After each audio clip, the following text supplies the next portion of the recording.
Alright, welcome back to Blue Collar Homestead. As you can see, we've picked a few things out of the garden. Quite a bit actually. We got a total of, everything you see sitting on this table is 71 pounds, 3.8 ounces. And the tomatoes, just the tomatoes, are 60 pounds, 0.4 ounces. All these tomatoes, we're probably going to end up making sauce and soup out of all these because, I mean, there's still a ton out there that got to be picked.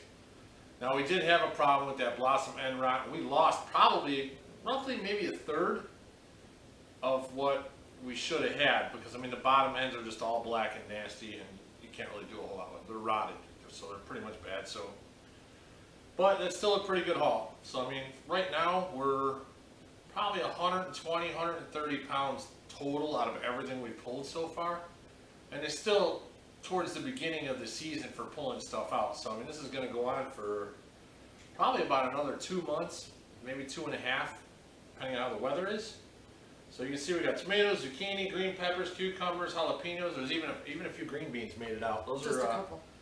Yeah, those for some reason they like around here for some reason they grow all summer, and then usually about August is when they really start spitting them out like crazy. But this is what we got, what we pulled out for today on Sunday. We're probably going to have another big round next weekend, probably pretty close to this. There's a lot of tomatoes out there that are still green. I mean, probably 500-600 pounds out there at least that are still pretty green. You can see there's a couple green ones in here.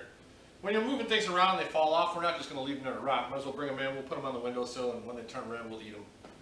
So let's get everything set up. We'll show you the machine we got to process these and what we do and all that good stuff. So give us a minute, we'll be right back. Alright guys, we are chopping all the tomatoes up so we can send it through the, what do we call it? I don't know, it's a thing that's for making applesauce, but we made applesauce with it once, but we use it to make tomato sauce. It works just as good. Yeah, we'll do the applesauce again, but that's like an October thing. Yeah, that's when the apples come in. It's not here. We have to buy apples from a local farmer. We don't have any apple trees yet. Yeah. Someday we'd like to, but anyway, we're going to keep chopping these up, and once we can send it through the grinder? Some kind of food mill. I got the box for it somewhere. It's right over here. Let me just look. Grab it. Well, it's the Roots and Branches is the brand. And then, oh, the Johnny Applesauce Maker. Applesauce Maker. Which we've used it for and it works great, but it also does a really good job with the tomatoes to make soup, or not soup, sauce. You don't use it for the soup. But when he does make more soup, we are going to record that for you guys or bring you along because he makes like the best tomato soup ever. And it's way better than the soup in a can. Anything out of a can is just not that great. Oh, nasty. Find a funky one? Yeah. That happens. So grody.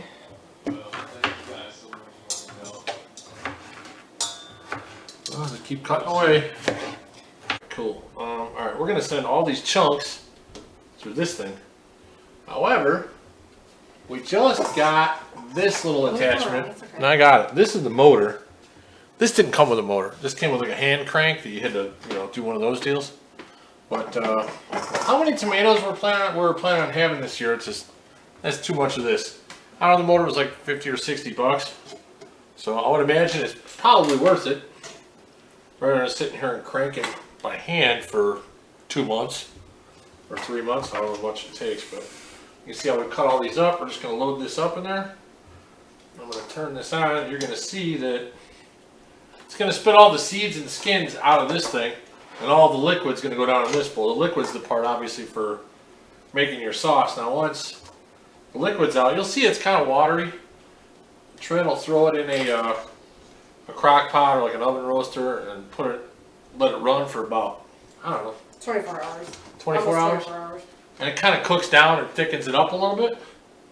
And then we'll can it. And then whenever we're making spaghetti sauce or whatever, she'll add her spices to it, and you'll have fresh, homegrown tomato sauce. All right, let's turn this on and see how it does.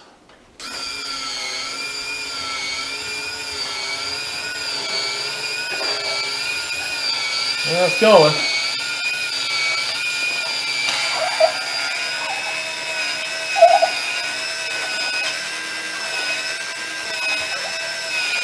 I'll have to stand up for this.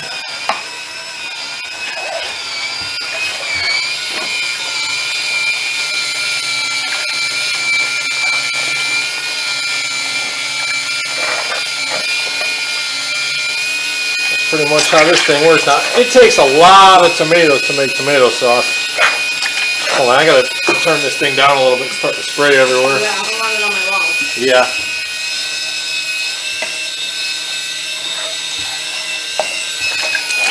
That's liquid gold.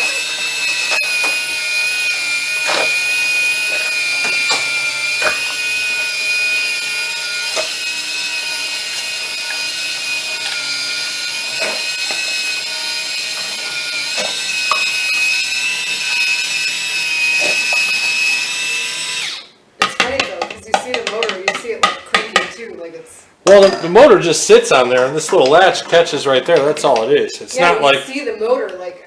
yeah, like moving. Yeah. Like I it's caught cranking that. it. Yeah, but I mean, to crank this by hand, I did it all last summer. It's not fun. Yeah. What do you? Oh. Doing this a little easier. Oh, I see. Okay.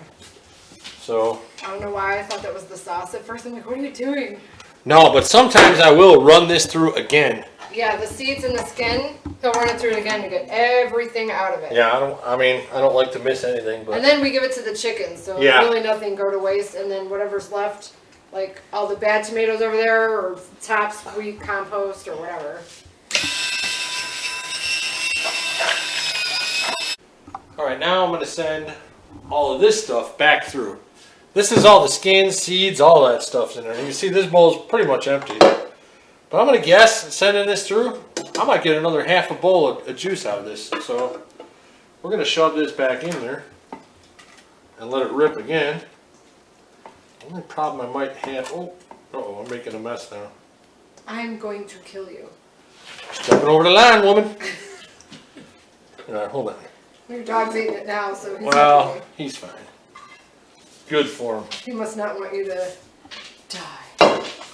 Problem I have now is I don't know if I can fit all this in there in Oh, you one need shot. the other bowl? I'm gonna need another bowl to put under here. You suck. I just washed that bowl. I'll be right back. All right. Okay, we have another bowl. All right, we're back. And we're back. We're gonna send this through. Let it do its thing.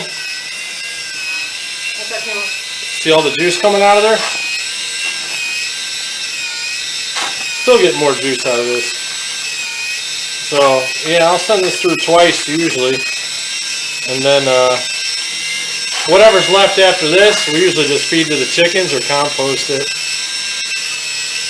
Yeah, quite a bit of juice left in this stuff still, so you can see it all running out. You see how much drier that looks in there?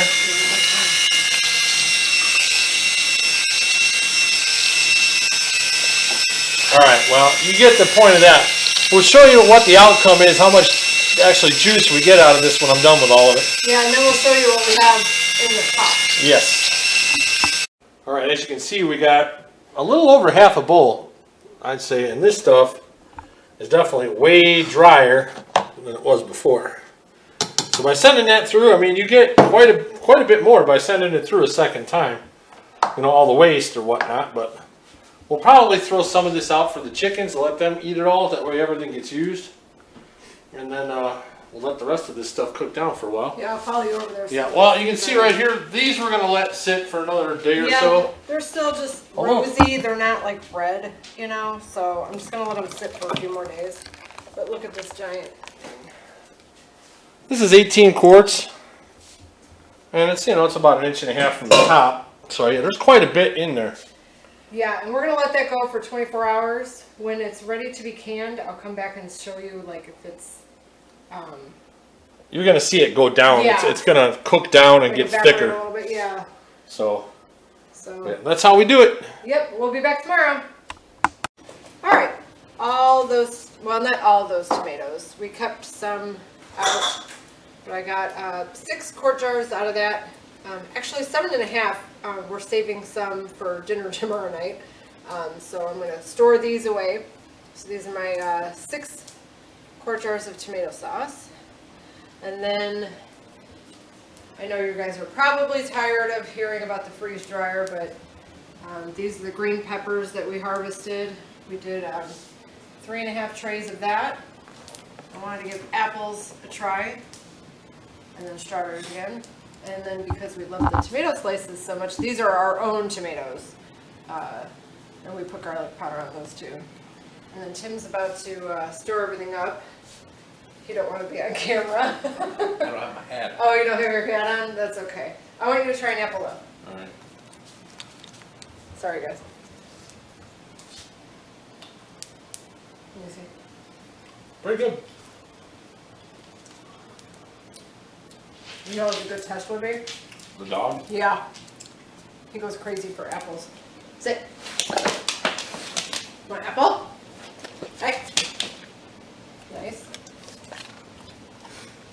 Well, he's good with it. I can just say apple and he goes crazy. Anyways, that's pretty much what we're doing. So we're gonna can everything up. Those tomatoes we did not process because they were still a little green, I guess. Orange, I guess. Whatever. They weren't as red As we'd like. so I think Tim might make some tomato soup with that before we pick our next batch. So. All right. Well,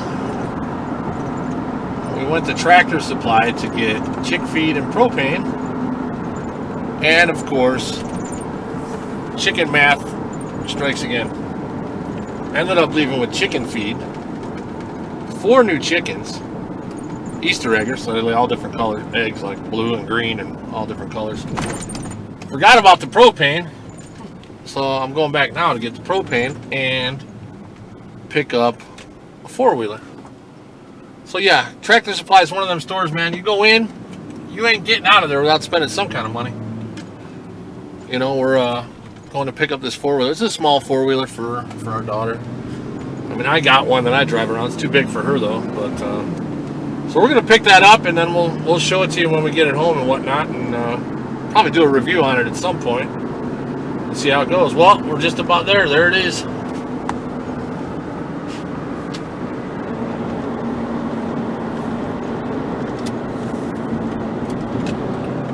Hi guys, so we just got 4 Easter eggers.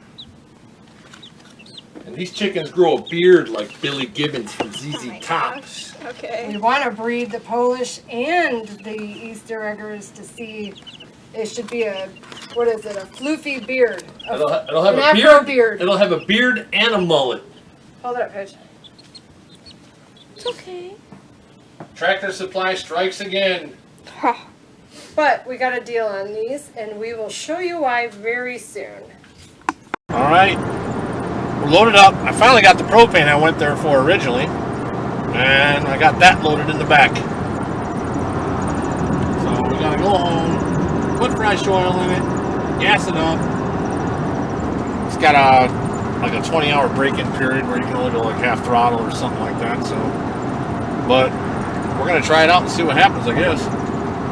You know, we'll see how it goes. The thing fits Paige perfect. It's not too big, it's not too small. And as she grows, which isn't very much, that should last her quite a while. So that should be it until she gets a car. But we'll get back to you when we get this thing down and get it running. We'll get some more footage.